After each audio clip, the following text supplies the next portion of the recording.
Hi guys, welcome back to my channel. So ఇవాళ ఒక reaction video, full fun and entertainment. చాలా logics, magics అన్నీ జరుగుతాయి.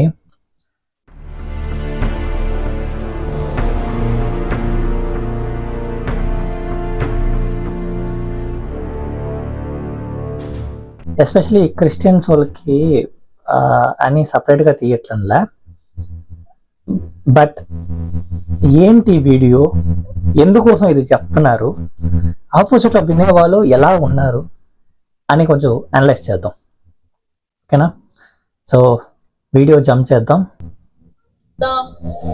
మంచిదండి. నా సాక్ష్యాన్ని నేను ప్రారంభిస్తాను. సాక్ష్యాన్ని ప్రారంభించే ముందు ఒక 3 అనౌన్స్మెంట్లు చేస్తాను. చాలా జాగ్రత్తగా మీరు ఈ 3 మాటలు వినండి. ఈ 3 అనౌన్స్మెంట్ మీరే అనుకుంటారో కొంచెం ఆలోచించండి. భలే ఉంటుంది, అదిరిపోద్ది. సో ఈమె పేరు వచ్చి రిబ్కా. సో ఈమె ఒక పాస్టర్ అనమాట. సో ఈమె వచ్చి లైఫ్ చేంజింగ్, ఆమె లైఫ్ మొత్తం ఎలా ఉండింది అనే ఒక స్టోరీ లాగా చెప్తుంది. జస్ట్ వినండి.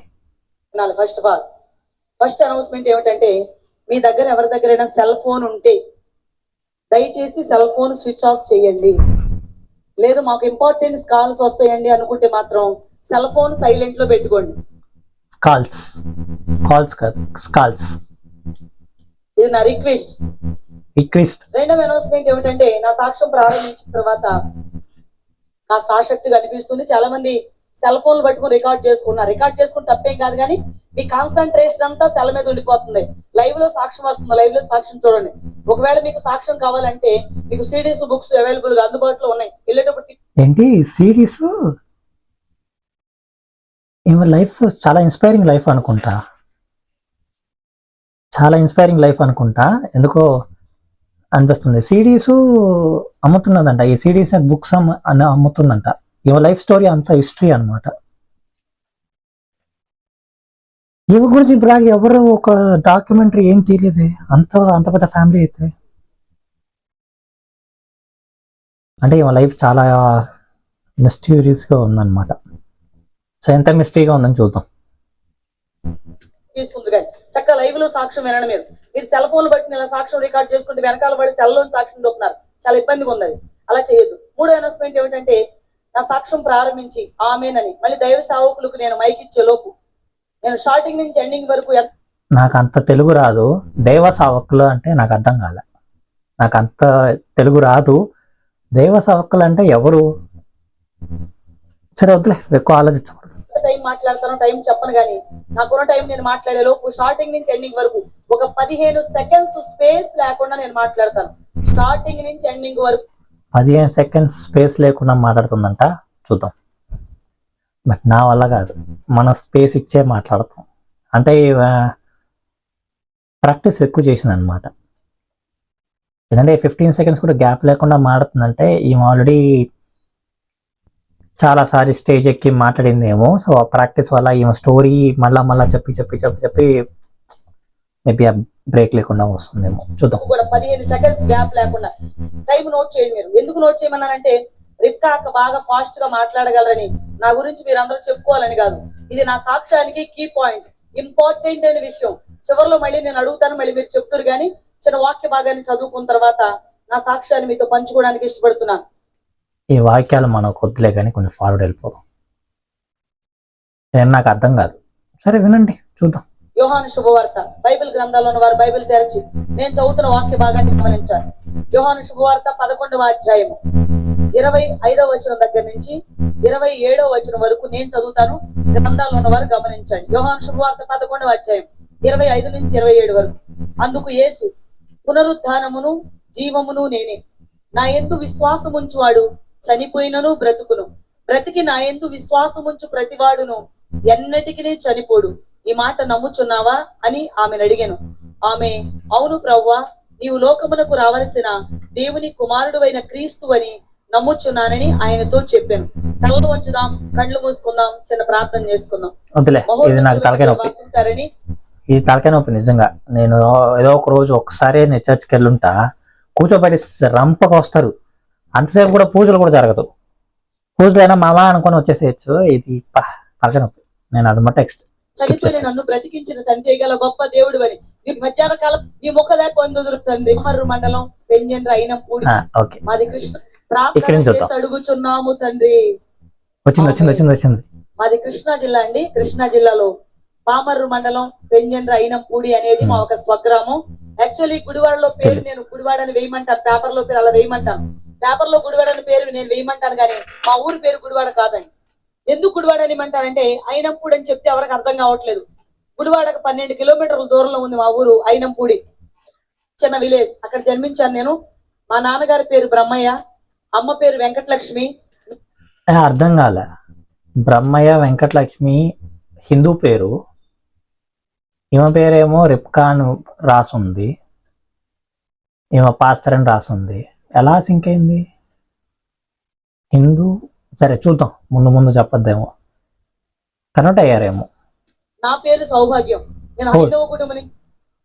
ఓకే, ఈమె పేరు సౌభాగ్యం ఫస్ట్, ఇప్పుడు రిప్కా పేరు. ఎందుకు మారుస్తారు వీళ్ళు? రక్షించబడ్డానండి. అమ్మ వాళ్ళకి నేను ఏ లక్ష్మి, నా పేరు సౌభాగ్యం, నేను హైందవ కుటుంబం నుంచి రక్షించబడ్డానండి. అమ్మ వాళ్ళకి నేను ఏకైక. నాకు అర్థం కాలేదు స్టేట్మెంట్. హిందూ ఫ్యామిలీ నుంచి రక్షించబడానంటే మేమే రాక్షసులా ఏంటి? నాకు అర్థం కాల. ఒకరోజు దీని గురించి ఒక డీటెయిల్గా చూద్దాం. నాకు అర్థం కాల. హిందూ ఫ్యామిలీలో నుంచి రక్షించబడ్డామంటే ఈమె ఫ్యామిలీ ఎవరైనా అట్లా చేసుకుంటారేమో, హిందూ ఫ్యామిలీలో ఎవరో ఒకరు అలా చేసుకుంటారేమో. ఆమె ఎందుకు హిందూ అని స్టేట్మెంట్ ఇవ్వటం? సరే కానీ సంతానం నాకు ముందు గాని వెనక గాని, అన్నలు గాని తమ్ముళ్ళు గాని, అక్కలు గాని చెల్లెళ్ళు గాని ఎవరూ లేరు. లేక పుట్టానని చాలా అపురూపంగా అల్లారు ముద్దుగా అమ్మ వాళ్ళు నన్ను పెంచారు.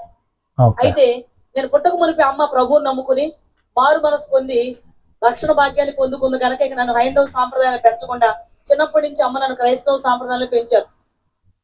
ఓకే, పేర్లు పుట్టక ముందే వాళ్ళ అమ్మ నాన్నలు వచ్చి క్రిస్టియన్ అయిపోయారు అనమాట. ఓకే, ఒక సెకండ్ కిటికీ మూసేద్దాం, ఏదో డిస్టర్బెన్స్. ఓకే, హిందూ సాంప్రదాయాల నుంచి రక్షించబడ్డారు అన్నమాట. సరే, అమ్మతో పాటు నేను చర్చికి వెళ్ళేదాన్ని. మా ఆత్మీయ తండ్రి గారి పేరు సజ్జా బర్నబాస్ గారని చాలా స్ట్రిక్ట్ డిసిప్లిన్ లో నన్ను పెంచారండి.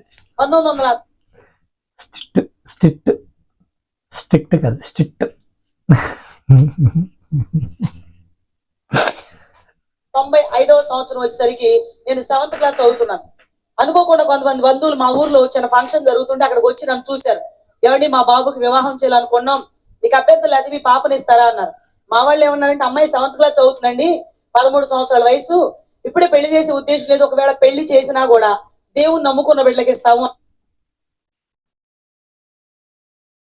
13-14 ఏజ్లో పెళ్లి గురించి టాపిక్ ఎందుకు? సరే, వాళ్ళ అభిప్రాయం మనకెందుకు. కానీ నీ దేవుడిని నమ్ముకోవటం ఏంటి కొత్తగా? ఇదేంద్ర అది పత్తి వ్యాపారం లాగా దేవుడిని నమ్ముకునే వాళ్ళకి ఇస్తామంటే? ప్రపంచంలో అన్ని దేవుళ్ళే అంటారు, నేచర్ ఇస్ గాడ్ కూడా అంటారు. మరి సరే కానీ చూద్దాం, నేను ఫుల్గా చూడలేదు, ఇది చూద్దాం ఎలా రియాక్ట్ అన్నారు. వాళ్ళు కూడా ఏమన్నారంటే మేము కూడా దేవుడిని నమ్ముకున్నామని చెప్తుంటే మా వాళ్ళు పక్కకు వచ్చి మాట్లాడుకుంటున్నారు. వాళ్ళు వచ్చి బ్రతిమలాడుతున్నారు మీ అమ్మాయిని ఇమ్మని. దేవుళ్ళు నమ్ముకున్నారంటే క్రిస్టియన్. ఓకే, క్రిస్టియన్ దేవుడిని నమ్ముకునే వాళ్ళు అంటే జీసస్ని నమ్ముకునే వాళ్ళకి పిల్లనిస్తాము అని చెప్పుకున్నారనమాట. ఏమని మాట్లాడుకున్నారు పక్కకు వెళ్ళంటే, కావాలని వచ్చిన సంబంధం కాశీకి వెళ్ళి మళ్ళీ మనకు దొరకదు. ఈ స్టేట్మెంట్ ఎందుకు మళ్ళీ కాశీ? ఈమె క్రిస్టియన్ హిందువులోంచి రక్షించబడిందని చెప్పింది, మళ్ళా ఎందుకు హిందూ స్టేట్మెంట్ వాడటం? ఇది హిందూ వాళ్ళే వాడతారు కదా, అంతే కదా. మెయిన్లీ ఇది పాతకాలంలో బ్రాహ్మణ్స్ ఊరికనే చెప్పారు, మంచి విషయం వస్తుంది కాశీకి వెళ్ళినా కూడా దొరకదు, ఇప్పుడే చేసేసుకుంటే మంచిది అని చెప్తారు. అది దానికి దీనికి సరే చేసేద్దామంటే చేసేద్దామని చేసేసారు. ఒక మాటలో చెప్పాలంటే పెళ్లి అంటే అర్థం తెలియదు నాకు. కారణం ఏంటంటే 7th క్లాస్ చదువుతున్నారు, 13 సంవత్సరాల వయసు. మరి దేవుని చిత్తం ఆయనపడిగా ఇది కేసు వేయాలి, చైల్డ్ మ్యారేజ్ కింద వేయాలి. ఇది చైల్డ్ మ్యారేజ్ లా ఎప్పుడు ఓపెన్ అయింది? ఒక సెకండ్ చూద్దాం. చైల్డ్ మ్యారేజ్ ఎప్పుడు ఓపెన్ అయినట్టుంది.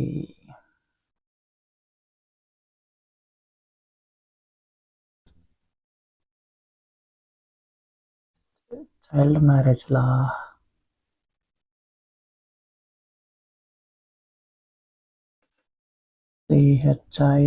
చైల్డ్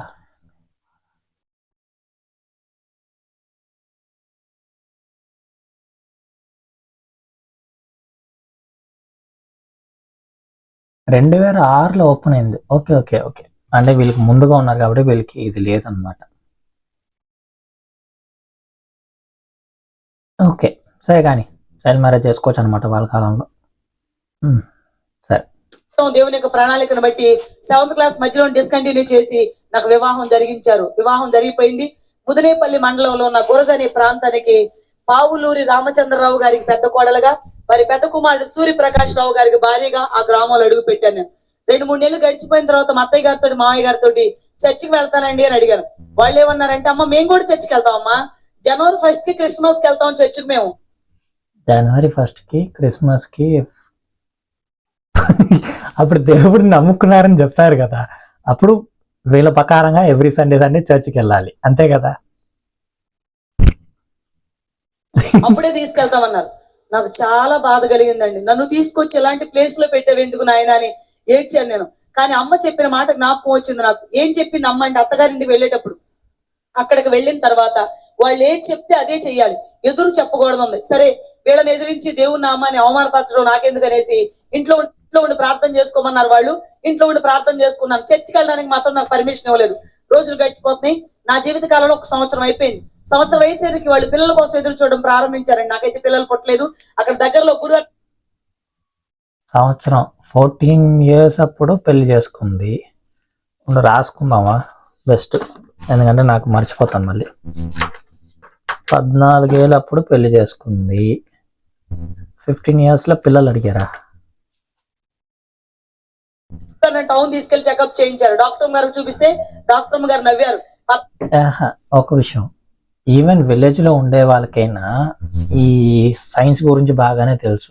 నాకు తెలిసి డీప్ విలేజ్ వాళ్ళైనా పలానా ఏజ్కి వచ్చి పిల్లలు రారు, ఇంకా పుట్టేదానికి ఇంకా టైం ఉంది అని చెప్తారు. 15 ఏళ్ళు ఎందుకు పిల్లలు? 14 ఏళ్ళ అమ్మాయిని తీసుకొచ్చి వీళ్ళు పిల్లలు పుట్టలేదని కంగారు పెడుతున్నారు. అమ్మాయి వయసు ఎంత ఇప్పుడు? 14 ఏళ్ళు. కంగారు ఏమి లేదు, ఏం భయం లేదు, అమ్మాయికి తేడా ఏమి లేదు, ఆరోగ్యం అంతా బానే ఉంది, పుడతారులే కంగారు పడొద్దని చెప్పి ఇన్ని మందులు రాశారు. ఏమి కాదు, ఏమీ లేదనేసి ఇన్ని మందులు రాశారంట. ఏం చెప్పాలి, అర్థం కాలే నాకు. ఏ హాస్పిటల్ కి తీసుకెళ్ళి అదే మాట చెప్తున్నారు, మందులు రాస్తున్నారు. వీళ్ళకేమో కంగారు పెరిగిపోతుంది. నేను ఒక మాట చెప్పాను, ఏమంటే ఇది నాలో గారి, మీ అబ్బాయిలో గారి లోపం కాదు. చిన్నప్పటి నుంచి నేను దైవ సన్నిధిలో పెరిగాను. దైవ సన్నిధికి మీరు నన్ను దూరం చేశారు, అందుకు దేవుడి పరీక్ష. ఎవరైనా కింద కమెంట్ చేయండి. అదేమనింది మర్చి. చిన్నప్పటి నుంచి నేను దైవ సన్నిధిలో పెరిగాను. దైవ సన్నిధిలో పెరిగాను అంటే నాకు అర్థం కాల, నాకు అంత తెలుగు రాదు కాబట్టి కింద ఎవరికైనా తెలిస్తే టైప్ చేయండి. సో చిన్నప్పటి నుంచి అక్కడ పెరిగింది అనమాట. సో దాన్ని దూరం చేశారు కాబట్టి దేవుడు కోపం వచ్చింది. దైవ సన్నిధికి మీరు నన్ను దూరం చేశారు, అందుకు దేవుడి పరీక్ష పెట్టాడు. కనుక చర్చికి వెళదామండి, తప్పకుండా ఫలితం కలుగుతుందంటే వాళ్ళకి పిల్లలంటే ఉన్న ఇష్టం చర్చికి పంపించారండి. దేవుడు అంటే ఇష్టం లేదు కానీ పిల్లలంటే ఇష్టం. చర్చికి పంపించారు. మా ఇంటి ముందు చర్చికి వెళ్ళి కూర్చుని ఒక రోజు వాక్యం విందామని వెళ్ళాను. వెళ్ళేటప్పటికీ సేవకులు వాక్యం చెప్తున్నారు. సేవకుల్లోంచి దేవుడు నాతో మాట్లాడడం ప్రారంభించారు. ఏంటనుకున్నారు వాక్యం? ఈ రోజు చర్చికి ఎందుకు వచ్చావు నువ్వు? ఏం కావాలని వచ్చి ఇక్కడ కూర్చున్నావు? ఇంతవరకు నీకు మారు మనసు ఉందా? రక్షణ అంటే ఏంటో తెలుసా? అసలు ఈ రోజు నువ్వు చస్తే ఎక్కడికి వెళ్తావు? అసలు నీకు కావాల్సింది ఏంటి? ఇప్పుడు నువ్వు వచ్చాడు. ఒక నిమిషం. జనరల్గా చర్చ్కి వెళ్తే వాళ్ళు వచ్చి అదే బైబిల్లో ఉండే ఏదో ఒక వాక్యాలు చెప్పి అని చెప్తారు. నువ్వెందుకు మారు మనసు పరచుకోలే, నీకేం కావాలి, ఏం కావాలి ఏంది బేరం ఆడేది ఏంది? గుడికి వెళ్ళామనుకో పూజారి మనని అడగరు, నీకేం కావాలయ్యా అని అడగరు.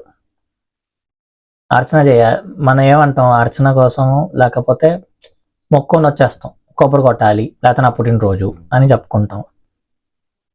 ఏదో తేడాగా ఉంది. అడుగుతుంది ఏంటని దేవుడు మాట్లాడుతుంటే ఒడికిపోయానండి నేను. ఏంది దేవుడు మాట్లాడా? ఓకే బోధించే వాళ్ళు చెప్పేది దేవుడు. ఓకే దేవుడి కింద లెక్క. ఓకే అర్థమైంది. Okay madam. ఎందుకంటే చిన్నప్పటి నుంచి యేసు ప్రభు నమ్ముకున్నానే గొప్పలు చెప్పుకోవడమే తప్ప మారు మనసు అంటే ఏంటో తెలియదు నాకు, బాప్తిస్మం అంటే ఏంటో తెలియదు నాకు. నాకు కూడా తెలియదు నిజంగా, బాప్తిస్మం అంటే తెలియదు. మారు మనసు అంటే మనసు మార్చుకోవాలి, అదొకటి నాకు అర్థమైంది. కానీ ఏ మనసు దేనికి మార్చుకోవాలి నాకు అర్థం కాలే. ఎవరైనా తెలిస్తే కింద కమెంట్ ఏంట్రా నాయన, ఏంది ఉత్తుత్తి పేరాలాగా ఉంది ఇది, నాకు తలకాయ నొప్పిగా. ప్రార్థన చేసుకున్నాను, క్షమించు ప్రభు అని. ఇంటికి వచ్చి మా వాళ్ళని అడిగాను, ఏమండి నేను బాప్తిస్మం పొందాలనుకున్నాను. వద్దు అన్నారు. తీర్మానం చేసుకున్నానండి అన్నాను. వాళ్ళు ఏమన్నారంటే బాప్తిస్మం తీసుకుంటే దేవుడు నీకు పిల్లల్ని ఇస్తాడా అన్నారు. ఇస్తాడండి అన్నాను. అయితే తీసుకో అన్నారు. అప్పటికి దేవుడు అంటే ఇష్టం లేకపోయినా పిల్లల ఇవి మనం చిన్నప్పుడు చేస్తాం. బాగా చదువుకుంటే చాక్లెట్ ఇస్తారంటే నువ్వు చాక్లెట్ తిప్పిస్తే బాగా చదువుకుంటావు, కరెక్టేనా? నేను చేశాను చిన్నప్పుడు. రే నువ్వు బాగా చదువుకోవాలి లేకపోతే బాగా ఆడుకోవాలి అన్నాడు అనుకో, నువ్వు ముందు నాకు తీసిచ్చు నేను బాగా ఆడతాను అన్నట్టు మన వేస్తాం. ఇప్పుడు ఆమె కూడా అట్లాగే వేసింది, బట్ ఇంటెలిజెంట్. అంటే ఉన్న ఇష్టంతో వాళ్ళు బాప్తిస్మం పొందాక నాకు పర్మిషన్ ఇచ్చారు. బాప్తిస్మం పొందక మునుపు నా పేరు సౌభాగ్యం అని మీకు చెప్పాను. బాప్తిస్మం పొందాక పాస్టర్ గారు అన్నారు, హిందూ పేరు కదమ్మా సౌభాగ్యం అంటే, పేరు మారుస్తాను అన్నారు. మీ ఇష్టం పాస్టర్ గారు అంటే బాప్తిజం తీసుకున్న తర్వాత పేరు మారుస్తారా? ఎందుకు? అప్పుడు చిన్నప్పటి నుంచి ఒక పేరుతో రన్ అవుతుంది కదా. ఇప్పుడు ఫర్ ఎగ్జాంపుల్ ఇప్పుడు కొంతమందిని మారిపోయారు అనుకో, హిందువులోంచి క్రిస్టియన్గా కన్వర్ట్ అయ్యేవాళ్ళు, వాళ్ళకి డిగ్రీ సర్టిఫికెట్లోనూ అన్నిట్లోనూ అదే పాత పేరే ఉంటాయి కదా. బర్త్ సర్టిఫికెట్లోంచి అన్నిట్లో పాత పేర్లు ఉంటాయి. బాప్టిజం తీసుకున్న తర్వాత వాడి పేరు జేమ్స్ అని పెట్టుకున్నాడు అనుకో, మరి పేరు మారిపోయిన దాని వల్ల సర్టిఫికెట్లో ఎలా మారుస్తారు ఏంటి? అప్పటికేమో పాత పేరు ఓకేనా? Very intelligent question my boy. మీలో ఎవరైనా మారిపోయేటట్టుగా ఉంటే పేర్లు డిగ్రీ సర్టిఫికెట్లో కూడా మార్చుకోవచ్చు అని అడుక్కొని మారండి. ప్రార్థన చేసి పాస్టర్ గారు నాకు రిప్కా అని పేరు పెట్టారండి. ఇంటికి వస్తుంటే నా యజమాని నన్ను ఇంట్లోకి రానివ్వలేదండి, బయట నిలబెట్టాను. ఒక ప్రశ్న వేశారు, నువ్వు కూడా ఇక మతాల్లో చేరిపోయావు కదా, బాప్తిసాలు ఇచ్చేసి. నాకు అర్థం కాలే. వీళ్ళేమో ఆ దేవుని నమ్ముకునే వాళ్ళే అని చెప్పారు, అంతే కదా. పెళ్లి చేసేప్పుడు ఏంది, అమ్మ నేను కూడా దేవుళ్ళు నమ్ముకునే వాళ్ళమే అమ్మ అని చెప్పారు. ఒకవేళ వాళ్ళు ఇండైరెక్ట్ గా మేము హిందూ దేవుళ్ళ గురించి అడుగుతున్నారేమో, అందుకే దేవుళ్ళు నమ్ముకున్నాం అని చెప్పారేమో. వీళ్ళ ఫ్యామిలీకి తెలియలే, అందుకోసం పేర్లు మార్చేస్తారు. ఏం పేరు పెట్టారు అన్నారు. రిప్కా అని పెట్టారండి అన్నాను. ఆయన కొంచెం బైబిల్ తెలుసండి. ఆయన ఏమన్నారంటే, బైబిల్లో రిప్కా పేరు పాస్టర్ గారు నీకు పెట్టారు గనక నిజంగా మీ దేవుడు గొప్పోడైతే, బైబిల్లో రిప్కా అన్న అమ్మాయికి 2 మగపిల్లలు, నీకు కూడా అలా 2 మగపిల్లలు పుడితే మీ దేవుడు గొప్ప. ఇదేంద్రా ఇది, బుక్ లో ఏదో రాస్తుంటే దానికి ఈమెకి 2 పిల్లలు కావాలి, పోలిక లేదు. గొప్పోడని నేను కూడా నమ్ముతాను, లేకపోతే మాత్రం నేను చంపేస్తానన్నారు. ఈ మాట నాకు మీకు ఎలా ఉందో నాకు తెలియదు, కానీ నేను మాత్రం అది అగ్ని పరీక్ష అంటాను. ఎందుకు అగ్ని పరీక్ష అంటానంటే, రిప్కా అన్న పేరు పెట్టుకున్న వాళ్ళందరికీ 2 మగపిల్లలు పుడుతున్నారు అనుకోండి, అందరు రిప్కానే పేరు పెట్టించుకుంటారు. జరిగే విషయం కాదు అది. ఏమో కరెక్టే, ఇది లాజిక్ కరెక్టే. ఎందుకంటే రిప్కా అనే వాళ్ళకి 2 మగపిల్లలు అంటే ప్రతి ఒక్కరి పేరు రిప్కా రిప్కా రిప్కా అనే పెట్టుకుంటారు. ఏమో చూద్దాం. ఇదేంటి ప్రభు అని బాధపడడం ప్రారంభించాను. ప్రార్థన చేసుకున్నాను, రోజులు గడిచిపోతున్నాయి. దేవుని యొక్క మహా ఉచితమైన కృపను బట్టి దేవుడు నన్ను గర్భవతిగా ఆశీర్వదించారు. సూపర్. నెలలు నిడుతున్నాయండి. సరిగ్గా నాకు 8వ మాసం వచ్చేసరికి అనుకోకుండా మా నాన్నగారు హార్ట్ అటాక్ తో చనిపోయారండి. నాకు తీరని బాధ. ఎందుకు బాధ అంటే, లేక పుట్టాను నేను. అమ్మ వాళ్ళకి లేక పుట్టిన కారణం చేత నన్ను చాలా అపురూపంగా పెంచారు. సడన్ గా నాన్నగారు చనిపోయేటప్పటికి ఇంచుమించు 1 నెల ఏడ్చానండి నేను. చుట్టుప్రక్కల వాళ్ళందరూ చోదర్చాలి, అలా ఏడవకూడదు, మరి కడుపులో ఒక బిడ్డ ఉంది, ఆరోగ్యానికి మంచిది కాదు, దేవుని చిత్తం, మనం ఏం చేయలేము, అది ఓర్చుకోవాలని చెప్పినప్పుడు ఓర్చుకున్నాను. నెలలు నిండాయి. దేవుడు చక్కని మగబిడ్డను ప్రసాదించారు. బాబుకి 6 నెలల వయసు వచ్చింది. అన్నప్రాసం జరిగించాం. అప్పుడు తెలిసింది నాకు ఒక భయంకరమైన నిజం. అప్పటి వరకు నాకు గాని మా వాళ్ళకి గాని ఎవరికై తెలియని నిజం. ఏంది భయంకరమైన నిజం? సస్పెన్స్ పెడుతుంది. ఫస్ట్ నాకే తెలిసింది. ఏంటి ఆ నిజం అంటే, నన్ను చేసుకున్న నా యజమానికి పెళ్లి కాకముందే మానసిక సంబంధమైన ఒక రుగ్మత ఉండేదట. మందులు వాడి కంట్రోల్, అంటే ఎక్కువ యాంగ్రీ, సెల్ఫ్ కంట్రోల్ లేని మెంటాలిటీ అన్నమాట. నాకు ఇది ఒకటి అర్థమైంది. చేసి పెళ్లి చేశారు వాడు. పెళ్ళై నాకు ఇప్పుడు బయటపోయింది. ఆయన పరిస్థితి ఎలా ఉండదంటే, కర్ర గాని పేడు గాని ఏదైనా దొరికింది అనుకోండి, పట్టుకుని విరిగిపోయే వరకు కొట్టేవారు నన్ను. అసలు ఎందుకు వారికి ఆ జబ్బు ఉందని తెలిసాక మధ్యలో ఎందుకు కట్టలు పెట్టుకుంటావు, పేడలు పెట్టుకోవటం, ఎందుకు తబ్బలు తినాలి? చిన్నపిల్లల చేతిలో గరిటిస్తే నాన్నదే లేకపోతే అమ్మ తల మీద కొడతారు డమ్ముని. రెండో తర్వాత వాడికి అందకుండా పైన ఎక్కడైనా పెడతాం. ఈమె తెలిసి కూడా పక్కన పెట్టుకుని ఈచి దెబ్బలు తినింది పాపం. ఎందుకు ఇలా కొడుతున్నారు, నేను ఏం చేశాను, ఎందుకు కొడుతున్నారు అర్థం అవ్వక చిన్నప్పటి నుంచి అమ్మ నాన్న నన్ను ఎప్పుడు కొట్టలేదండి. ఒక్కదాని గారం తనేసి నన్ను తిట్టను కూడా తిట్టేవాళ్ళు కాదు. ఆయన కొడుతుంటే భయం వేసి నేను పారిపోతుంటే మా అత్తగారు చిన్నత్తగారు నన్ను తీసుకొచ్చి కొన్ని విషయాలు నాకు చెప్పారు. అమ్మ పెళ్లికి ఆపమని పోసారు, ఇలా వచ్చింది, ఎన్ని మందులు వాడినా కంట్రోల్ కాలేదు. కొంతమంది మాకు సలహా చెప్పారు, ఇలాంటివన్నీ పెళ్లి అయితే తగ్గిపోతాయండి, పెళ్లి చేసేయమన్నారు. అమ్మ అందుకే పెళ్లి చేసాం, ముందే చెప్తే ఎవరు సో అవేర్నెస్ టు ఎవ్రీవన్. వాళ్ళకి ఏదైనా జబ్బు కానీ రోగం కానీ ఏదైనా ఉంటే ఫస్ట్ అమ్మాయికి చెప్పేయండి, లేకపోతే గొంతు కోయొద్దు. ఇలా తప్పు. ఏదున్నా ఓపెన్గా బయట చెప్పండి. ఏదో ఒకటి చచ్చిపోద్ది, ఏదో ఒకటి జరిగిపోద్ది అని చెప్పి ఇలా చేయొద్దు. ఇది జస్ట్ అవేర్నెస్, బట్ కామెడీ ఇంకా పెండింగ్. చేసుకోరు కనుక ముందు చెప్పలేదు. మమ్మల్ని క్షమించు తల్లి, 2 చేతులు జోడించి నమస్కారం చేస్తున్నాను. నాకు క్షమించు మన్నించని బాగానే మాట్లాడుతున్నారు కానీ ఆ బాధ అనుభవించే నాకు తెలుసు ఆ బాధ ఏంటో. మొదట్లో ఆయన కొడుతుంటే కంగారు పడి పారిపోయేదాన్ని. రోజులు గడిచిన కొలది, వారాలు గడిచిన కొలది, నెలలు సంవత్సరాలు గడిచిన కొలది దెబ్బలకు అలవాటు పడిపోయాను. అదొక టైం టేబుల్ నా జీవితంలో. ఈ విషయం కనుక మా అమ్మకి తెలిసింది అనుకోండి. అదొక టైం టేబుల్ అంటే మీరు అక్కడ ఉండాల్సిన అవసరమే లేదు. ఇంటికి వెళ్ళిపోవచ్చు, లేకపోతే కేసు వేయచ్చు, ఏదో ఒకటి చేయొచ్చు. 5 నిమిషాలు కూడా అత్తగారింటో నన్ను ఉంచదు. ఎందుకు వచ్చిన బాధలని నన్ను తీసుకెళ్లిపోతేమోనని భయం వేసి రహస్యంగా నా జీవితాన్ని నేను గడుపుతున్నాను. మీకు ముందే చెప్పానండి, నాకు పుట్టింటి అన్ని సౌకర్యాలు ఉన్నాయి, కానీ అత్తగారింటి దగ్గర ఏం లేవండి. కనీసం మా అత్తగారింట్లో గ్యాస్ స్టవ్ కూడా లేదు. పుల్లలు పొయ్యి మీద. ఒక చిన్న డౌట్ వచ్చింది. పెళ్ళయింది, పిల్లలు కనింది, ఒకసారి కూడా వాళ్ళ అమ్మ వచ్చి చూడలేదా ఇంట్లో పరిస్థితి ఏంటి, ఎలా ఉంది అని? జనరల్గా చూస్తారు కదా, బిడ్డనిచ్చే తల్లిదండ్రులు వచ్చి ఒకసారి చూస్తారు. సరే తండ్రి లేడు, అమ్మే కదా, అమ్మ వచ్చి చూసేదానికి ఏముంది? ఏదో లాజిక్ ఎక్కడో కొడుతుంది. వంట చేయాలి, ఒక 10 నిమిషాల్లో ఇన్ని బూతులు ఉన్నాయి. బయట కూర్చుని వంట చేసుకుంటున్నాను నేను. పక్కనే పేళ్లు పెట్టాను. ఈలోపు ఆయన వచ్చారు, ఒక పేడు తీసుకున్నా. ఆయనకి ఆ జబ్బు ఆల్రెడీ ఉందని తెలుసు. నువ్వు పక్కన పేడు తీసుకొని పెట్టుకుంటే ఆయన వచ్చేటప్పుడు ఈ చీచి కొడతాడని తెలుసు. ఎందుకు కొట్టడం ప్రారంభించారు. కొంతేమో చుట్టుపక్కల ఉన్న జనం అందరూ నన్నే చూస్తున్నారు, నవ్వుతారని సిగ్గు. రెండోది ఏంటంటే దెబ్బలంటే నాకు చచ్చే భయం. ఎప్పుడైతే కొడుతున్నారో ఆయన కొడుతుంటే నేను లోపలికి వెళ్ళిపోయాను, ఆయన కూడా లోపలికి వచ్చేసారు. తలుపు గడి పెట్టి తలుపుకి అడ్డంగా నిలబడి ఆ పేడు పెట్టి కొడుతుంటే చాలా సేపు ఓర్చుకున్నానండి. నేను దెబ్బలో ఓర్చుకోలేక నిలబడి నేను అలా వెలికల పడిపోయాను. ఎప్పుడైతే వెలికల పడిపోయానో ఆయన ఏమనుకున్నా నాకు ఇప్పటికి కూడా అర్థం కావట్లేదు. కానీ కొడుతున్న పేడు పక్కన పారేశారు. గబగబా నా దగ్గరకు వచ్చి వెల్లికిలా పడిపోయిన నా కడుపు మీద 2 కాళ్ళేసి నిలబడి తొక్కడం ప్రారంభించారు. కొట్టడం ఒక పక్కన అయితే 2 కాళ్ళు వేసి పొట్ట మీద తొక్కడం. కరెక్ట్ గా ఆయన పాదాలు నా గర్భసంచి ఉన్న ప్లేస్ మీద పడ్డాయి. నిలబడి తొక్కుతారు కడుపు మీద నిలబడి తొక్కుతుంటే అరిసి అరిసి అరిసి కేకలు పెట్టినా కడుపు మీద దిగట్లేదు. అసలు కడుపులో పోట్లు, నాకు కడుపులో పేగులు పగిలిపోతే ఎంత బాధగా ఉంటుందో నాకు అంత బాధగా ఉంది. చాలా సేపు అరిశాను.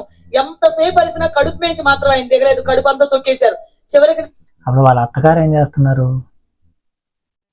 అత్తగారు మామగారు వాళ్ళు ఏం చేస్తున్నారు? అప్పుడు ఈమె ఇంత హింస పెడితే వాళ్ళు లాగి చంప మీద కొట్టకుండా నేను స్పృహ కోల్పోయాను. మళ్ళీ నేను కళ్ళు తెరిచేటప్పటికి నాకు డాక్టర్ గారు కనబడుతున్నారు. హాస్పిటల్కి తీసుకొచ్చిన విషయం కూడా నాకు తెలియదు. కళ్ళు తెరవగానే ఆయన నాతో మాట్లాడుతున్నారు. అమ్మ నీకు పిల్లలు ఉన్నారా అన్నారు. ఉన్నాడండి, ఒక బాబు అండి అన్నాను. నువ్వు చాలా అదృష్టవంతురాలు అమ్మ అన్నారు. నేను ఎందుకు అదృష్టవంతురాలు సార్ అన్నాను. ఇంకా లైఫ్ లో నీకు ఎలాగో పిల్లలు పుట్టరు కదా, ఒక బాబు అయినా ఉన్నాడు, సంతోషం అన్నారు. అదేంటి సార్ నాకెందుకు పిల్లలు పుట్టరు అన్నాను. నాకెందుకు పిల్లలు పుట్టరు నన్ను అడిగితే నేనేం చెప్తానమ్మా, లోపల గర్భసంచి అంతా పాడైపోయింది, నీకు పైన కడుపు ఏంటమ్మా అంత నల్లగుంది, ఎంత బరువు పడితే కడుపు అలా నలిగిపోతే మొత్తం కడుపు అంతా నలిగిపోయింది, ఏదో బాగా బరువే పడింది నీ కడుపు మీద, ఏం పడిందో చెప్పు, నేను ట్రీట్మెంట్ చేయాలి కదా అన్నారు. ఏ డాక్టరు అడగడు. ఫస్ట్ తీసుకొచ్చేటప్పుడే ఎవరు తీసుకొచ్చారో వాళ్ళ దగ్గర అడుగుతారు, ఈమెకి ఏమైంది, ఏం ప్రాబ్లం అని. ఏమైంది సరే, అప్పుడు దెబ్బలు చూశాక ఇంకా ఏం పడింది చెప్తే నేను ట్రీట్మెంట్ చేస్తాను. అదేం పాము కట్టేసిందా, పాము కట్టేస్తే అడుగుతారు ఏ పాము కట్టేసింది చెప్పండి, అప్పుడే నేను విరుగుడు వేయచ్చు అనుకుంటారు. సరే చెప్పడానికి సిగ్గేస్తుంది. మా ఆయన కడుపు మీద నిలబడి తొక్కాడని ఎలా చెప్తాను నేను? ఆ మాట చెప్పడానికి సిగ్గేసి చెప్పు అని అడుగుతుంటే చెప్పకపోతే నన్ను విడిచిపెట్టేటట్టు లేరని, సార్ నా కడుపు మీద తిరగలబడింది సార్ అన్నాను. నువ్వు చెప్పేది అబద్ధం అన్నారు ఆయన. అబద్ధం చెప్తున్నాను విషయం నాకు కూడా తెలుసు, నిజం చెప్పే ధైర్యం అయితే నా దగ్గర లేదు. తలదించుకున్నాను, నేనేం మాట్లాడలేదు. వెళ్తూ డాక్టర్ గారు ఒక మాట అన్నారు, లైఫ్ లో మళ్ళీ అమ్మాయి పిల్లలు పుట్టే ఛాన్స్ లేదు, గర్భసంచి పాడైపోయిందని చెప్పి 4 రోజులు హాస్పిటల్ ఉంచి తర్వాత ఇంటికి పంపించారు. మాది పల్లెటూరు అని మీకు ముందే చెప్పాను. పల్లెటూరులో కొన్ని సాంప్రదాయాలు ఉంటాయి. ఏంటి ఆ సాంప్రదాయాలు అంటే, ఉదయాన్నే లేచి మంచినీళ్ళు తెచ్చుకుందాం బయటకు వచ్చిన, ఏదైనా పని చేసుకుందాం బయటకు వచ్చిన, అందరు నన్ను చూసి ఒక మాట మాట్లాడుకునేవాడు. ఏంటి ఆ మాట అంటే, అస్సలు పిల్లల బుట్టం తల్లి మొహం అయినా ఉదయాన్నే లేచి చూడొచ్చు గాని ఒంటి బిడ్డ తల్లి మొహం మాత్రం చూడకూడదు. ఉదయాన్నే ఇది నేను ఎప్పుడు వినలే. పాత సినిమాల్లో లేకపోతే సీరియల్లో అయినా కానీ ఆ పిల్లలు లేని మొహం పొద్దున చూడకూడదు అని. ఇప్పుడు అవన్నీ అఫెన్స్, బట్ ఇంతకు ముందు అయితే అలా చెప్పేవాళ్ళు అనమాట. అవి గొడ్రాలు మొహం చూడకూడదు పొద్దున్నే అని అంటారు. ఒక పిల్ల కనేసిన తర్వాత కూడా మొహం చూడకూడదు. ఈ సాంప్రదాయం నేను ఎప్పుడు చూడలే. ఈ విలేజ్ లో ఒకసారి పోయి కనుక్కోవాలేమో. బట్ జోక్ బాగుంది. లేచి ఇవిడ మొహం చూసాం, ఏదో దరిద్రం జరుగుతుందని నన్ను చూసి చెప్పుకునేవాడు. వీళ్ళందరూ అంటే నేను అంతగా బాధపడలేదు, కానీ నన్ను ఈ స్థితికి తీసుకొచ్చిన నా యజమాని కూడా వాళ్ళతో కలిసి అదే మాట మాట్లాడుతున్నారు. ఈ రోజు లేవగానే నీ మొహమే చూశాను, బయటికి వెళ్తూ నిన్నే చూశాను నేను. ఏం దరిద్రం ఇవాళ, ఏం అరిష్టం జరుగుతుందంటే ఇక నేను తట్టుకోలేకపోయానండి. ఏడవడం ప్రారంభించాను. ఏసయ్యా నేను ఈ మాటలు పడలేకపోతున్నాను, ఎందుకు చేసావు నన్ను ఇలాగా? యాక్చువల్ గా ప్రశ్న ఎవరిని అడగాలి అసలు నేను? నాకు డౌట్ ఉంది. దేవుడు శ్రమంలో జరిగింది, దేవుడే నాకు మంచి భర్తను ఇచ్చాడు అని చెప్పుకుంది. అదే దేవుడు ప్రణాళిక అని చెప్పుకుంది. మళ్ళా ఏంటి ఇప్పుడు ఇలా మాట్లాడుతుంది? నా యజమాని అడగాల ప్రశ్న ఎందుకు చేసావని. ఆయన అడిగే ధైర్యం నా దగ్గర లేక దేవుడిని అడగడం ప్రారంభించాను. ఎందుకు చేసావు? చిన్నప్పటి నుంచి నేను తప్ప నేను ఎవరిని పూజించలేదు, నేను తప్ప నేను ఎవరిని ఆరాధించలేదు. పిల్లలు లేకుండా గొడ్రాల్లాగా చేయలేకపోయావా? గొడ్రాలి మొహం ఉదయాలు లేచి చూడొచ్చు అంట, నా మొహం చూడకూడదంట. నేను ఈ మాటలు పడలేదు, నాకు సమాధానం చెప్పాలి నువ్వు. చిన్నప్పటి నుంచి తప్ప ఎవరిని ఆరాధించలేదు, పూజించలేదు, నాకు సమాధానం చెప్పి తీరాలి. ఎందుకు చేసావు నన్ను ఇలాగా?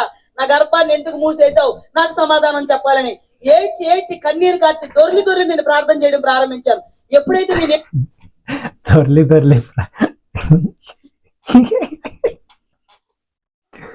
ఏడ్చి ప్రశ్నిస్తూ ఏసై పాదాలు పడి ప్రార్థన చేసి అడుగుతున్నాను. ఏసైని నేను ప్రశ్నిస్తూ ఏడుస్తుంటే ఏసై కూడా నాకు ప్రశ్న వేశారండి. పరిశుద్ధ బైబిల్ గ్రంథం ద్వారా సూటిగా దేవుడు నాతో మాట్లాడడం ప్రారంభించారు. యెషయా గ్రంథం 66వ అధ్యాయము 9వ వచనం ద్వారా దేవుడు నాతో స్పష్టంగా మాట్లాడారు. నేను ప్రసవ వేదన కలుగజేసి కనిపింపక మానేదనా అని యెహోవా అడుగుచున్నాడు. పుట్టించు వాడనైన నేను గర్భమును మూసేదనా అని దేవుడు అడుగుచున్నాడు. దేవుడు నాకు ప్రశ్న వేశారు. నేనే పుట్టించే దేవుడిని అయితే నేనెందుకు నీ గర్భాన్ని మూస్తాను? ఏసై నువ్వు గర్భాన్ని మూసే దేవుడు కాకపోతే నా గర్భాన్ని తెరవాలి. మనుషులందరూ నన్ను చూసి నవ్వుతున్నారు, కనికరించి నువ్వు ప్రశ్న వేసావు, అయితే నాకు జవాబు కావాలి. నేను గర్భాన్ని మూసే దేవుడిని అన్నావు, నువ్వు ప్రశ్న వేసిన దేవుడు నాకు జవాబు ఇవ్వు. గర్భాన్ని మూసే దేవుడు కాకపోతే మరి నా గర్భాన్ని తెరవాలి. మనుషులందరూ నవ్వుతున్నారు, కనికరించి ప్రభు అని ఏడ్చి ప్రార్థన చేస్తుంటే ఏసయ్య నా ప్రార్థన ఆలకించాడు. మన ఏసయ్య ప్రార్థన ఆలకించు దేవుడు గనక నా ప్రార్థన కూడా ఆలకించారు, నన్ను గర్భవతిగా ఆశీర్వదించారు. ఈ విషయం తెలుసుకుని నేను ఇంట్లో వాళ్ళకి చెప్పిన నాకు ఒకటి అర్థం కాలే.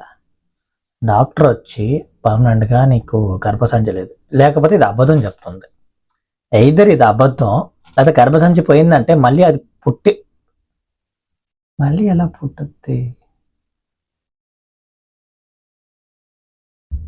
ఎక్కువ ఆలోచించకూడదు, బుర్ర పగిలిపోద్ది. ఎవరూ నమ్మలేదు నా మాట. నీకేదో అనుమానం అన్నారు. సరే వీళ్ళు నమ్మకపోయిన హాస్పిటల్కి వెళ్ళి డాక్టర్ గారు చెప్పారు, మేడం ఒకసారి నన్ను చెకప్ చేయండి మేడం అని. ఎందుకు అన్నారు. నేను ప్రెగ్నెంట్ మేడం అన్నాను. ఇంపాసిబుల్, నీకు ప్రెగ్నెంట్ ఏంటి? ఆల్రెడీ నీ గర్భసంచి పాడైపోయింది, మళ్ళీ ప్రెగ్నెంట్ ఏంటి? డౌట్ అమ్మ నీకు అన్నారు. లేదు మేడం, ప్లీజ్ మేడం ఒక్కసారి మేడం నన్ను చెకప్ చేయండి అంటే ఏదో నా బాధ తట్టుకోలేక రిపోర్ట్ పంపించింది ఆవిడ. రిపోర్ట్ పంపిస్తే తిరిగి రిపోర్ట్ ప్రెగ్నెంట్ అని వచ్చింది. అంతకంటే ఆశ్చర్యకరమైన విషయం, సంతోషకరమైన విషయం ఏమిటంటే నెలలు నిండాయి, దేవుడు మరలా చక్కని మగబిడ్డను ప్రసాదించారు. బాబు పుట్టాడండి. నా చిన్న కొడుకు పుట్టినాక కరెక్ట్ గా 3 నెలలకి నాకు 18 ఏళ్ళు వచ్చినాయి. ఇంకా నాకు 18 ఏళ్ళు 3 నెలలకి 18 ఏళ్ళు వచ్చింది అంటే ఇప్పుడు అడల్ట్ రాదప్పటికి. బాబు పుట్టేటప్పటికి నాకు ఇంకా 18 ఏళ్ళు రాలేదు. బాబు పుట్టిన 3 నెలలకి నాకు మైనార్టీ తీరింది, 18 ఏళ్ళు వచ్చింది. దేవుని స్తోత్రం చెప్తా. అంటే దేవుడు మైనార్టీ తీరకు మునిపోయి నాకు 2 కొడుకులు ఇచ్చాడు. చాలా సంతోషపడ్డాను నేను. సంతోషం అంటే నాకు 2 కొడుకులు పుట్టేశారని కాదు, ఆయన ఏదైతే కోరుకున్నారో అలా జరిగింది కనుక ఇక నన్ను చాలా బాగా చూసుకుంటారని సంతోషపడ్డాను నేను ఆశించిన మార్పులు ఏమి రాలేదు, కానీ క్రొత్త మార్పులు వచ్చాయి. ఏంటి క్రొత్త మార్పులు అంటే, ఆయనకున్న పరిస్థితిని బట్టి ఎక్కడికైనా బయటకు వెళ్ళిపోవడం. 2 లేక 3 రోజులు ఇంటికి వచ్చేవారు కాదు. కొన్ని వెళ్ళేటప్పుడు అమ్మ నేను పలానా చాడకు వెళ్తున్నాను, మళ్ళీ వస్తాను నాకు చెప్పాలి కదా. ఎప్పుడు చెప్పరు, ఎక్కడికి వెళ్తారో తెలియదు, ఎప్పుడు వస్తారో తెలియదు. మా అత్తగారికి మామయ్య గారికి ఒక 60 సంవత్సరాల వయసు దాటిపోయిందండి. వాళ్ళు ఏమన్నారంటే, ఎంతకాలం నేను ఇలా పోషించాలి, నేను నీ పిల్లలు పోషించడం మాకు కష్టం అయిపోతుంది, వాళ్ళు పెద్దవాళ్ళు అయిపోయారు మస్తు. ఇంత జరుగుతుంది, వాళ్ళ అమ్మ ఒకసారి కూడా రాలేదా? అమ్మ ఒకసారి వచ్చి చూడొచ్చు కదా, సరే తినేనా అమ్మ ఇంటికి వెళ్ళొచ్చు కదా. వాళ్ళు హాస్పిటల్కి వెళ్లాల్సి వచ్చేది పిల్లల కోసం. వీడికి జ్వరం వస్తే వాడికి వాంతులు అయితే వీడికి మోషన్స్. హాస్పిటల్కి తీసుకెళ్తే ఫీజులు, మందులు, ఛార్జీలు. అప్పట్లోనే 18 సంవత్సరాల క్రితం విషయం ఇది. అప్పట్లోనే వారానికి 500, అమ్మ వారానికి 500 మేము ఇవ్వలేం కానీ నీ తిప్పలు నువ్వు పడని 2 గిన్నెలు నాకు ఇచ్చి వేరే వండుకోమన్నారు. వేరే వండుకోవడం సరుకులు లేవు, సరుకులు తెచ్చుకుంటాక డబ్బులు లేవు. అమ్మకి చెప్తే పుట్టింటికి వెళ్ళిపోతామంటది. ఎవరికైనా చెప్తే అమ్మకి చెప్పేస్తారు, ఎవరికి చెప్పకుండా సంఘానికి వచ్చి సంఘంలో ఉన్న సంఘ సభ్యులకు చెప్పాను, అమ్మ నా సంఘానికి చెప్తే వాళ్ళ అమ్మకి చెప్పరా? పరిస్థితి అంతా మీకు తెలుసు, మీరు చూస్తున్నారు. నన్ను వేరే పెట్టేశారు వాళ్ళు. ఇప్పుడు నేను ఎలా బ్రతకాలి, నా పిల్లలకి ఎలా వండి పెట్టుకోవాలి, కనుక నాకు చిన్న సహాయం చేస్తారా అన్నాను. ఏంటమ్మా అన్నాను. పొలం పనులకు వెళ్తారు కదా మీరు, నన్ను కూడా తీసుకెళ్ళండి అన్నాను. అమ్మో మీకు అలవాట్లేదు కదండి అన్నారు. అలవాట్లేదమ్మా, అవసరం ఉంది, మీరు ఏ పనికైనా వస్తాను, నన్ను తీసుకెళ్ళండి అన్నాను. వాళ్ళు అన్నారు ఉడుపులకి వెళ్తున్నామండి వస్తారా అన్నారు. వస్తాను. ఎన్నింటికి వెళ్ళాలి? 9ంటికి అండి. ఇంటికి ఎన్నింటికి వస్తాం? 5ంటికి అన్నారు. పెద్ద కొడుకు నడుస్తున్నాడు, చిన్న కొడుకు 3వ నెల పిల్లడికి పాలిచ్చేసి మా అత్తగారి చేతికి ఇచ్చి, అత్తయ్య నేను పొలం వెళ్తున్నాను, సాయంత్రం 5ంటి వరకు ఇంటికి రానంట. అప్పటి వరకు పాలు దాక్కుండా బాబు ఉండలేడు. ఎలా ఆపుతావో ఆపు అని చెప్పి బాబుని ఇచ్చేసి వెళ్ళి పంతం చేసేసి వచ్చింది. ఎలా ఆపుకుంటావు ఆపుకో, మొక్కే కదా పీకేస్తే పీక కోస్తా, ఆ డైలాగ్ అనమాట. తీరా నేను చేరు గట్టి మీకు నిలబడి చూస్తే మీరు నమ్మండి నమ్మపోండి, కనీసం బట్టలు మడుచుకోవడం కూడా చేత అవట్లేదు అందులోకి వెళ్ళాక. సరే మొత్తానికి గట్టి మీద నిలబడి చూసి మొత్తానికి అందులో దిగితే ఇంత లోతు నీళ్లు, మట్టి, బురద. ముందుకు నడవే నా పని అంతా మాత్రంగా ఉంది. దిగి ముందుకు నడవలేకపోతున్నాను రా నాయన నేనంటే, దిగి వెనక్కి నడిచి రమ్మన్నారు అందులో వాళ్ళు. నాటేది ముందు నాటుకుంటూ వెళ్తారు అంతే కదా, కరెక్టేనా? ఎవరైనా ఫార్మర్ ఎవరైనా ఉంటే చెప్పండి, ముందు నాటుకుని వెళ్తారా లేకపోతే వెనక నాటుకుంటూ వస్తారా? నాకు తెలియదు, నేను చూసినంత వరకు ముందు నాటుకుంటూ వెళ్తారు, దిగి వెనకాల. సరే మొక్కలు కూడా వెనక్కి నడిచి పెట్టమన్నారు. ముందుకే వెళ్ళలేకపోతున్నాను. నేను ఎప్పుడు చేలోకి అడుగు, నా లైఫ్ లో నేను చేలోకి వెళ్ళలేదు. కాలు జారి పడిపోతుంటే వాళ్ళు నన్ను చూశారు. ఏమంటే మీకు ఈ పని రాదు, మాకు అర్థం అవుతుంది, రైతులు వస్తే మరి మేము చెప్పాలి కదా, పని చేసుకోవడానికి అమ్మాయి వచ్చింది తప్పదని. నారుకట్టలు అక్కడ ఉన్నాయి, నారుకట్టల దగ్గర నిలబడండి. మీరు యేసుప్రభు పాటలు పాడతారు కదా, పాటలు పాడుతూ నారేయండి సాయంత్రం వరకు అన్నారు. సాయంత్రం వరకు వచ్చిరాని పాటలన్నీ పాడేసి నారుకట్టలు వాళ్ళ వెనకాల పడేసి సాయంత్రం 5 గంటలకు నేను ఇంటికి వెళ్ళేటప్పటికి ఇంటి దగ్గర పరిస్థితి మాత్రం దారుణంగా ఉండేదండి. ఎందుకు నేను దారుణం అన్నానంటే, నేను 9ంటికి వచ్చేదాన్ని పొలం, వీడు 10ంటికి ఏడుపు మొదలెట్టేవాడు పాల కోసం. ఒక్క బట్టి ఏడుస్తుంటే 3 నెలల పిల్లలు 5ంటి వరకు పాలు దాక్కుండా ఆపడం. ఏ మనిషి అయినా ఎవడైనా సరే, ఈ అత్తగారు మావగారు ఉంటే ఖచ్చితంగా వాళ్ళే పిల్లలు కోరుకుంది, కరెక్టే కదా. మాకు 2 మగ పిల్లలు కావాలని చెప్పి వాళ్ళే కోరుకుంది. పిల్లలు అన్నాక వాళ్ళు చచ్చి పంపించారు. అలాంటి దాన్నప్పుడు పిల్లలు వాళ్ళు బాగానే చూసుకుని ఉంటారు. ఏడుస్తున్నాడంటే పాలైనా ఇచ్చుంటారు, లేకపోతే ఏదైనా తిండైనా పెడనా. అంత కనికరం లేకుండా మనిషి ఎవరు ఉండరు, అంత కనికరం లేకుండా మంచి. ఎందుకంటే వాళ్ళు ఆశపడిన పిల్లలు ఏమొక పెడతారా పెట్టకపోరా సెకండరీ, పిల్లలు పెట్టుంటారు. అత్తగారు మావగారు అంటే మనవాళ్ళు కదా, పెట్టుంటారు, ఖచ్చితంగా పెట్టుంటారు. ఇది ఏదో తేడాగా చెప్తుంది. కష్టం కనుక పటికి బెల్లం తీసుకొచ్చేసి నీళ్ళలో నానబెట్టేసి దూది పట్టుకుని ఉదయం 10 గంటల దగ్గర నుంచి సాయంత్రం 5 గంటల వరకు పటికి బెల్లం నీళ్లు పోసేవాడు. తాగి తాగి తాగి గొక్కు బట్టి ఏడుస్తుండేవాడు. బాబుని వెళ్ళేటప్పటికి వీధి చివరికి వినపడేది వాడి ఏడుపు. పరిగెత్తుకుంటూ వెళ్ళిపోయి కడుపు నిండా పాలిష్ చేస్తే అయితే వాంతులు, లేకపోతే మోషన్స్. హాస్పిటల్కి తీసుకెళ్తే డాక్టర్ గారు నన్ను తిట్టేవాడు, కానీ పిచ్చి కానీ పట్టిందేంటమ్మా, పిచ్చా నీకు ఇప్పుడు 3వ నెల, నువ్వు తెలియచేస్తున్నావా పొలవేలు వచ్చానని చెప్తావేంటమ్మా, తలకు కొట్టలేదు, చెవులో దూదు లేదు, కాళ్ళకు చెప్పులు లేవు, పైగా పొలవేలు వచ్చానన్నావు. అసలు నీకు భయం ఉందా? బాబుని చంపేస్తావేంటి, నువ్వు చచ్చిపోతావు తెలుసా, పాలించమమ్మా నువ్వు అనేవారు. సార్ నా పరిస్థితి మీకు తెలియదు, తెలిస్తే మీరు అలా మాట్లాడరు, తెలియక మీరు అలా మాట్లాడుతుందని చెప్పి డాక్టర్ గారు చెప్పినా వినకుండా మళ్ళీ నేను పనికి వెళ్ళానండి. కలుపులు వస్తే కలుపులకు వెళ్ళాను, కోతలు వస్తే కోతలకు వెళ్ళాను. పనులు అయిపోయి కానీ పరిస్థితి మారట్లేదు. 30 రూపాయలు కూలినప్పుడు ఎప్పటి సంగతి ఇది?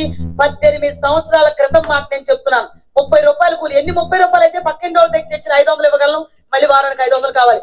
పనులన్నీ అయిపోయి నాకు వెళ్ళి వాళ్ళని అడిగాను, అమ్మా ఇంకేదన్నా పని ఉంటే చూపిస్తారా, లేవండి అన్న. అలా కుదరదు, ఏ పని చెప్పినా చేస్తానండి. వాళ్ళు అన్నారు సరే ఆడవాళ్ళని ఎవరు వెళ్ళం కానీ మగాళ్ళు వెళ్తారు, ఏం పని అన్నాను. కట్టేట్లండి అన్నారు.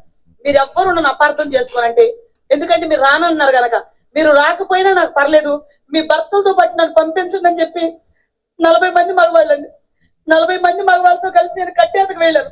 వాళ్ళందరూ నన్ను చూసి మీరు వచ్చారేంటండి, అసలు మీరు, నా పరిస్థితి బాగాలేదు, నన్నేం అడగొద్దు, ఒకసారి నాకు పని ఎలా చేయాలో చెప్పండి అంటే, ఒక అతను నేను మోపులు కట్టి వచ్చామండి, అవి మొయ్యాలి, మేము ఎత్తుతాం, మీరు మొయ్యండి, మాతో పాటు మోపులు. ఇందులో ఒక క్లారిటీ, ఆడవాళ్ళని వెయిట్ ఎత్తనీయరు. అదే వెయిట్ మోసి నువ్వు నిచ్చెన ఎక్కడం కానీ ఇది చేయరు. ఇటు తీసి ఇటు అందిండి నేను ఎత్తుతాను అంటే ఏం లేదు, ఒక ల్యాడర్ ఉంటుంది, ఆ ల్యాడర్ మీద వీళ్ళు వెయిట్ అంతా ఎత్తుకొని వెళ్ళి పైన పెడతారు ఇల్లు కట్టేటప్పుడు. అది కింద నుంచి అందిస్తే ఒకడు చైన్ ప్రాసెస్ అయి ఉంటుంది. 99% చైన్ ప్రాసెస్. ఈమె చెప్పేదాన్ని బట్టి చూస్తే ఈమె ఎత్తుతుంది, ఈమె పెడుతుంది, ఈమె ఎక్కుతుంది. మధ్యాహ్నం వరకు పర్లేదండి, మధ్యాహ్నం నుంచి కుప్ప కాస్త ఎత్తు అయిపోద్ది, ఎత్తు అయి నాకు నిచ్చినేస్తారు, నిచ్చిన మీద నుంచి కూడా మోపులు పైకి ఇచ్చి రావాలన్నాడు. సరే నేను చెప్పాను, మధ్యాహ్నం వరకు బాగానే మోసానండి మోపులు. నేను మధ్యాహ్నం నుంచి నిచ్చిన వేసారు, ఇక కుప్ప పైకి వెళ్ళిపోయింది, పైకి ఎక్కడం కిందకు దిగడం, పైకి ఎక్కడం కిందకు దిగడం, ఒళ్ళు కదిలిపోయి పచ్చి బాల. ముసలోళ్ళు కూడా అలౌ చేయరు. అంటే జనరల్గా ముసలోళ్ళని లేడీస్ని అలా చేయనీరు, ఎందుకంటే ఒళ్ళు టైర్డ్ అయిపోతున్న వాళ్ళకు తెలుసు. సో వాళ్ళు ఏం చెప్తారంటే అందిమని చెప్పుంటారు, ఏమి ఎక్స్ట్రా ఫిట్టింగ్ వేసుకుంది. ఎంతనేమో నేను చలి జ్వరం వచ్చేసి నాకు నిలబడలేను, కూర్చోలేను, ఇంటికి వచ్చే వరకు ఓర్చుకున్నాను. హాస్పిటల్కి తీసుకెళ్లేవారు, ఒక టాబ్లెట్ కూడా తీసుకొచ్చి నాకు వేసేవాళ్ళు ఎవరు లేరు. మోకరించి ఏడ్చి ప్రార్థన చేయడం. మొగుడు అప్పుడు ఏం సంపాదించలేదా? ఈ మీద విడాకులు తీసుకుని తనిగా పనిచేస్తున్నట్టు చెప్తుంది. అప్పుడు మొగుడు ఏం చేస్తున్నాడు? మొగుడు నిండేది అడగదా? నేను ఒక మాట అడిగితే ఏంది, ఇదే జోక్. నన్ను ఎవరో పట్టించుకోరు, నా యజమాని చూస్తే అంతకంటే పట్టించుకోడు. కనీసం నువ్వైనా నాతో మాట్లాడతావా, నువ్వైనా నన్ను పట్టించుకుంటావని ఏడ్చి ప్రార్థన చేసుకుని పడుకుని నిద్రపోయాను. బాగా జ్వరంతో ఉన్నాను, నేను అలిసిపోయి పడుకున్నాను. పడుకున్న కాసేపటికి ఒక కళ, మెలకుకుండా జరిగే సన్నివేశం కాదు, కళలో. ఈ కళ గురించి నెక్స్ట్ చూద్దాం. ఇక్కడ నుంచే యాక్చువల్ ఫన్ ఉండద్ది. నేను ఎలా ఎక్స్ప్రెషన్ చేయాలో నాకు తెలియలే, నేను కూడా చూడలేదు.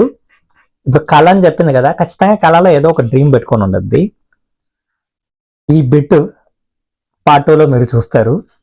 అది నాకు ఓపిక ఉండట్లే, కథ చెప్తుందే కానీ కొన్ని నమ్మసకంగా కథ చెప్తే కరెక్ట్గా ఉండద్ది. లైఫ్ స్టోరీ అంటుంది, లైఫ్ చేంజింగ్ అని చెప్పి రాస్తుంది ఇక్కడ. లైఫ్ చేంజింగ్ అంటే దాంతో చేంజ్ అయ్యేటట్టుగా రాయాలి కదా, మరి ఇంత దారుణమా? సరే, ఇంతటితో ఈ వీడియోని స్టాప్ చేసి మీకు పార్ట్ 2 వస్తుంది. ఫన్ ఉండద్ది, మీరు ఆలోచించేటట్టుగానే ఉండదు. కానీ నాకు డౌట్ ఏంటంటే, ఇవి చెప్తుంది కదా, కింద మనుషులు కూర్చుని ఉంటారు కదా, వాళ్ళు ఒక్క ప్రశ్న కూడా అడగరా? ఏందమ్మా మీ మొగుడు ఏం చేస్తున్నాడు?